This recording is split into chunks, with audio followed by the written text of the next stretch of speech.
Number 6 ranked UFC middleweight, Jack the Joker Hermansson, who returns to action in the main event of the next UFC fight night. Jack, great to have you on the show. How are things with you today? Thank you very much for having me. All good here. You know, I'm in Vegas, preparing, and everything feels good so far. Starting to climatize and getting more and more ready by each day. I did want to ask about that because your opponent, Sean Strickland, lives in Vegas, so he doesn't have any of the trouble of travel or jet lag or anything like that. How much of a disadvantage do you think that is to you? Well, it can definitely play in, but fortunately, I'm pretty experienced now, and I've been doing it before, and I know that, you know, now I'm 2 weeks early, and that should be enough time. I've been doing 10 days before, and I think that's a little bit short. But for inexperienced fighters, it can be stressful because it takes some time to learn how to adapt. Yeah. In the beginning, I was super strict. Like from the first day, I was gonna fight train at the same time as I'm gonna fight, you know, and I wanted to like adapt immediately. But then, you know, your body's just gonna be destroyed because it takes time to adapt. So now, you know, training earlier and just day by day, adjusting slightly, a little bit by little bit, and then when it comes to fight night, I will be ready to fight late. So that's the approach that you need to have, and not just force your body from the first day to get into the routines, because that's basically impossible. So I'm experienced now, and I learned how to do it, so it shouldn't be too much of a advantage for it.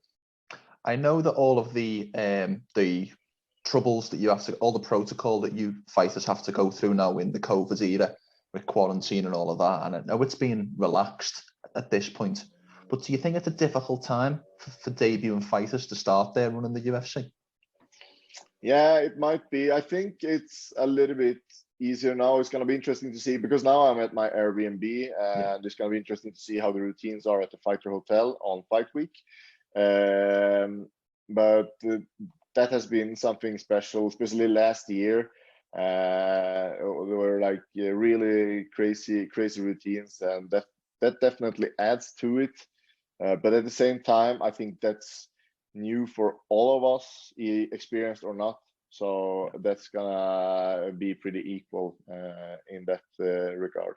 Of course. Well, let's talk about the fight, the matchup. You'll be facing the rise and the always controversial Sean Strickland. What are your opinions on his style and this style matchup? Well, fighting wise, it's an interesting fight. He likes a high-paced fight, as do I. He's great conditioning, as do I. So that makes for a tough matchup. But I'm not looking forward to make this a 5-rounder where we have to see who is the most durable guy. I'd rather do it a quick fight and show that I'm more precise. I'm more technical. I'm gonna get the job done early. That's what's in my mind. But I'm happy to fight Sean Strickland. He has a good win streak, and a lot of people talk about him right now for different reasons. So I think it's good, and it's gonna, you know, get some attention. I know that this won't be of massive importance to you, but I do want to ask, what do you make of his quite brash personality, his quite outwards presence on social media? I don't make too much of it, you know. I don't know him personally, so I don't know if it's his character he plays or if he's really that crazy. My guess is somewhere in between. But it doesn't kind of affect me too much on the fight day. You know, obviously he likes to talk in the cage as well, and I don't think I have had anybody do that to me yet. So that might be a new experience, but I'm mentally prepared for that as well. You're kind of notorious for being known as a nice guy, Jack, being a nice personality. Do you think you and Sean are very different people, just as actual people, not as fighters or your styles, but just as personalities? Yeah, I think so. I think we're quite different for sure. You know, I feel like I'm always, you know, thinking about the consequences with everything that I do and everything that I'm, you know, everything that I do. And I feel like he's the opposite. He doesn't think about the consequences about anything he's doing. So in that regard, we're quite different personalities. I want to talk about your last fight, and I want to kind of compare it to this one, because in your last fight against Edmund Shabazian, he'd obviously come off the Brunson loss, but he was still the rising prospect. He was the favourite going into that fight. And then it's similar now where Sean is the rising prospect and he's the favourite going in. Do you feel any disrespect from the fan base or from the bookmakers to kind of counting you out in this one? I was surprised actually for this one. I was, but yeah, I have to just prove them wrong. I know that those guys can't affect the results, but I can. So the power is in my hands. You've had very different careers in terms of your UFC careers, but I want to throw a stat at you. Do you know yourself and Sean Strickland have had the same amount of UFC fights? You've both had 13 UFC fights. Yes. Oh, it's just that he has been in UFC for like ages, but he was like away for injured like for 2 years or something. Or else he probably would have had more than me. But yeah, that's pretty cool. Yeah, it's crazy because you seem to have been at the top of the middleweight division for so long, and Strickland is the new guy almost. It's strange how MMA careers sometimes work. Yeah, absolutely. I want to talk as well because and I know you get this question a lot, but your last professional bout with the grappling match with Khamzat Chimaev. Did that grappling match, did that change any of your perspective on Chimaev and his potential future? No, definitely not. And let's be correct here. It was a freestyle wrestling match. My mistake. Freestyle match. My mistake. Would have been a grappling match, a submission wrestling match. That's my area, Of course, my mistake. We have to be clear that I went into his backyard for that fight, and I'm not super surprised. I obviously had higher hopes for myself doing better in that fight, but I do know that he's really good, a really good wrestler. I've been training with him as well, so I knew what he feels like. And obviously that was my first freestyle wrestling match ever. I came from a Greco-Roman background, so that's definitely a bit different. But I wasn't surprised, disappointed in myself definitely, but not surprised by his skills. I know that he's a great fighter, he's a great wrestler, and as I said, we've been training together as well, so no surprises. And Khamzat is the real deal, he definitely can reach all the way, if he puts everything together. Obviously, the paramount focus is your MMA career, but do you like trying out new sports and new variations on combat and stuff like that? Is that something that is of interest to you? Yeah, it's fun. It's actually really fun, and something that I would like. I really like boxing as well, and that's something that I would love to do a boxing match. That would be really, really fun actually, just because I enjoy the style of fighting. Basically, I've done grappling matches before. Now I have done a freestyle match. Obviously, I have a Greco-Roman background, so I've been trying quite a few things, and a boxing fight that would be really cool to do as well. Can I ask what your style and your Greco-Roman background, do you feel like your style translates well to a 5-round fight in terms of that grind and style, that pace that you can put on people like you showed against Shabazian?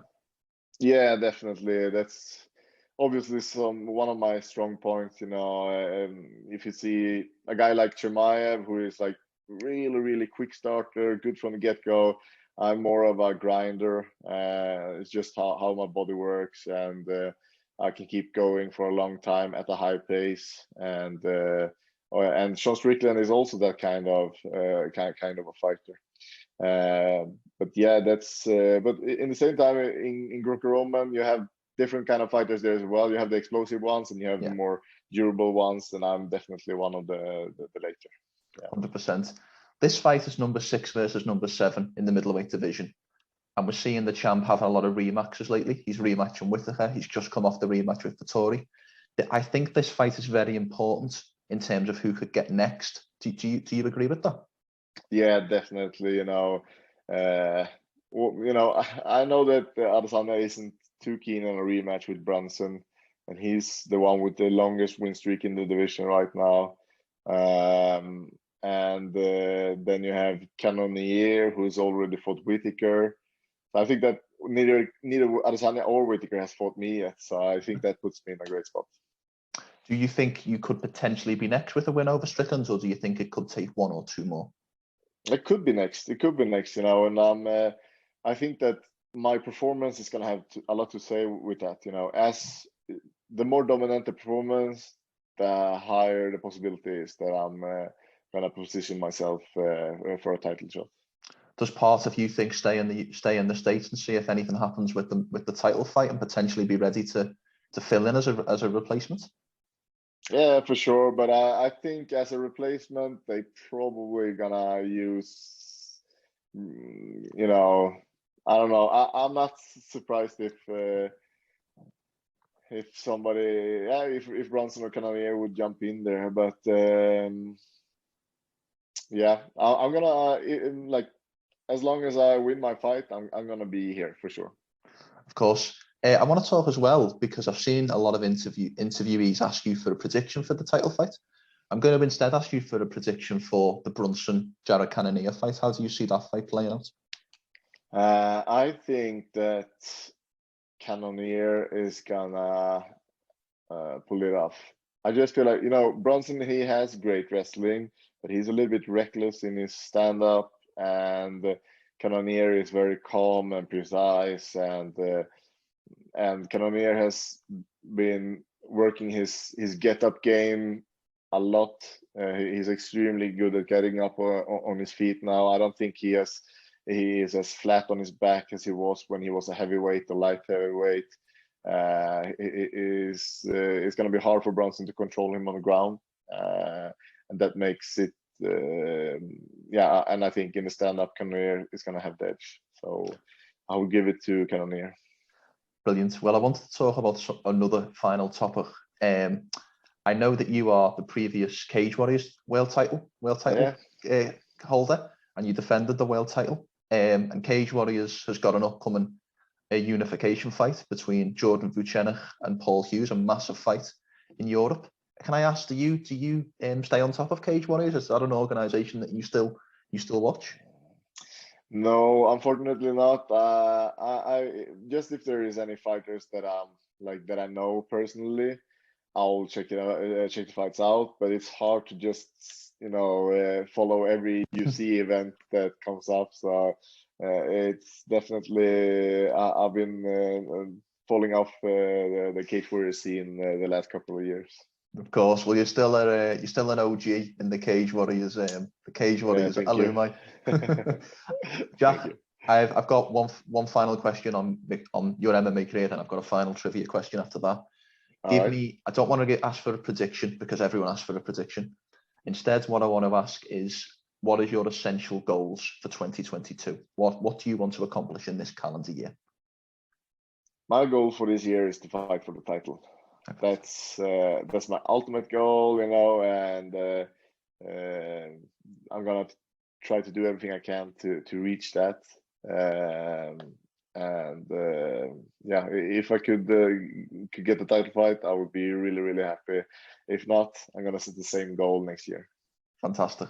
I've got one final question for you, because for those who don't know, off camera, Jack challenged me to ask questions that he doesn't normally get asked by the normal interviewers. So I've got one lined up for you, Jack. All right.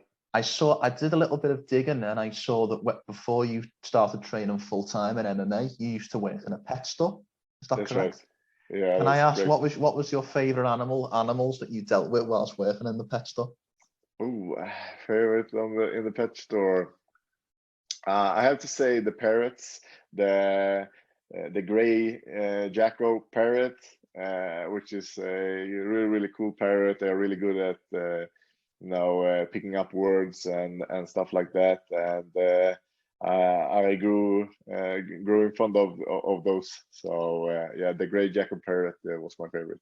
Fantastic. Well, it was fantastic speaking with you today, and I very much thank you for your time. Very much look forward to seeing you back in action next Saturday night. Thank you much. Thank you very much. I appreciate the interview. Well done. Good questions. Before we finish, Jack, how can people find you on social media, and any sponsors you wanna shout out? The floor is yours. I'll just start with say thanks to all of my followers and fans. I really appreciate you guys. And if you don't follow me, you can check me out at Jack the Joker MMA on social media. I also have a YouTube channel, Jack Hermansson, where you can watch the build-ups for my fight as well.